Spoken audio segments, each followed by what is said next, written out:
تو بادشاہ بیٹھا ہوا تھا، اس نے کہا یا حضرت یہ سعادت مجھے دیں، میں پانی پلاتا ہوں۔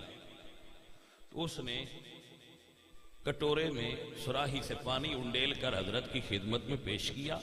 بادشاہ پانی حضرت نے پیا، اور جب کٹورا واپس کیا تو وہ رکھنا تھا سراہی کے اوپر، بادشاہ نے رکھتے ہوئے ٹیڑھا کر دیا، برتن کو اوپر رکھتے ہوئے ٹیڑھا کر دیا، یعنی ٹھیک طرح سے سیٹ نہ کیا اس کو رکھتے ہوئے۔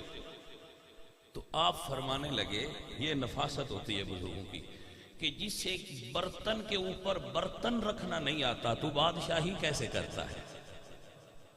تجھے تو یہ سلیقہ نہیں ہے کہ برتن کیسے رکھا جاتا ہے ٹھیک سے، تو بادشاہی کیسے کرتا ہے؟ آپ کو غدر میں فسادات کے زمانے میں آپ کو اس وقت بارود والی گنیں ہوا کرتی تھی، تو آپ زخمی ہو گئے، تو کسی عیادت کرنے والے نے آپ سے پوچھا کہ حضرت آپ کی طبیعت کیسی ہے؟ تو کہا مجھے گولی کی اتنی درد نہیں ہے، بس اس کے پاؤڈر کی بو پریشان کرتی ہے، جو اس کے پاؤڈر کی بو ہے نا وہ مجھے پریشان کر رہی ہے۔ تو بزرگ اتنے نفیس ہوتے ہیں کہ ظاہر کی جو درد تھی گولی کی اس کو اتنا محسوس نہیں کر رہے جتنا بو کو محسوس کرتے ہیں، اور یہ بدبو ہے ظاہر کی۔ تو سوچئے ہمارے اندر کی بدبو بزرگوں کو کتنا پریشان کرتی ہو۔ جب بھی کسی اللہ والے کے پاس جاؤ تو یہی کہتے ہیں نا کہنے والے کہ اپنا دل من صاف کر کے جاؤ، کیونکہ وہ نظر دلوں پر رکھتے ہیں۔ اپنے من کی دنیا کو صاف کرنا یہ کمال ہوتا ہے۔ من میں بیماریاں الگ قسم کی ہوتی ہیں، کدورت کی، حسد کی، غرور کی، تکبر کی، انا کی، حب جا کی، شہوت، یہ بہت ساری چیزیں من میں ہوتی ہیں، اور یہ من کی بیماریاں دل کی ہوتی ہیں۔ تو ان کو صاف کر لیں تو پھر خوشبو ہوتی ہے۔ تو عزیزوں اور ساتھیوں، یہ من کی بیماریوں کو صاف کرنے والی دوائی جو ہے وہ ذکر الہی ہے۔ جو من کی بیماریوں کو صاف کرتی ہے وہ ذکر کرنے والوں کے ساتھ ذکر کرنا ہے۔ دیکھا نا یہ کیا ہے کہ جی ذکر کرنے والوں کے ساتھ ذکر کرنا؟ یہ ذکر کی مختلف اقسام ہیں اور مختلف ان کے طریقے ہیں اور مراتب ہیں۔ کچھ ایسے اذکار ہیں جو خلوت میں کیے جاتے ہیں، کچھ ایسے اذکار ہیں جیسے اللہ فرماتے ہیں وَرْكَعُوا مَعَ الرَّاكِعِينَ، بھئی سبحان ربی العظیم تو پڑھنا ہے، پڑھنے والوں کے ساتھ پڑھ۔ تو اب ساتھ پڑھنے سے کیا ہوتا ہے؟ ذکر تو ہم نے اللہ کا کرنا ہے، کرنے والوں کے ساتھ کرنے سے کیا ہوتا ہے؟ تو ہر بندے کے ذکر کرنے کی تاثیر اپنی ہوتی ہے، قبولیت کا درجہ اپنا ہوتا ہے۔ ہم اگر 10 بندے بیٹھے ہیں تو ہو سکتا ہے 9 ایسے ہوں جن کا ذکر مقبول نہ ہو، کوئی ایک ایسا ہو جس کا ذکر مقبول ہو، تو اس کے مقبول کے صدقے ہمارا نام مقبول بھی مقبول ہو جائے گا۔ رسول اللہ فرماتے ہیں جب ذاکرین ذکر کے لیے بیٹھتے ہیں، ذکر کرنے والے، تو کوئی بندہ پاس سے گزرتا ہے، یہ مفہوم حدیث ہے، تو وہ ارادے سے نہیں آتا کہ میں بھی محفل ذکر میں بیٹھوں، وہ گزرتا ہے اور بیٹھ جاتا ہے۔ تو اللہ فرماتے ہیں کہ فرشتوں جو ارادے سے نہیں آیا، بس گزرتے ہوئے بیٹھ گیا ہے، میں نے اسے بھی معاف کر دیا ہے، میں اس سے بھی راضی ہو گیا ہوں۔ کیوں؟ کیونکہ یہ ایسے لوگ ہیں ذکر کرنے والے، لا یشقی بہم جلیسہم، ان کے پاس بیٹھنے والا بھی بدبخت نہیں ہوتا، تو ان کے پاس بیٹھنے والے پر بھی کرم ہو جایا کرتا ہے۔ تو اکٹھا ذکر کرنے سے کرم یہ ہوتا ہے، برکت یہ ہوتی ہے کہ کوئی ایسا کامل ہوتا ہے جس کے دل کی تار جڑی ہوتی ہے، تو جب ہم اس کے ساتھ جڑ جاتے ہیں تو ہمارا ذکر بھی مقبول ہو جاتا ہے۔ تو یہ دل کے معاملات ہیں، یہ باطن کے معاملات ہیں۔ اور حضرت تشریف فرما ہیں، آپ طریقت اور شریعت دونوں کو سمجھتے ہیں، آپ کے آستانے پر دونوں تعلیمات دی جاتی ہیں۔ آپ میری بات کو بخوبی سمجھتے ہوں گے کہ ہمارے اکثر علماء، جو ہمارے علماء بھائی ہوتے ہیں، وہ علم ظاہر پڑھ جاتے ہیں لیکن علم باطن سے نا آشنا ہوتے ہیں۔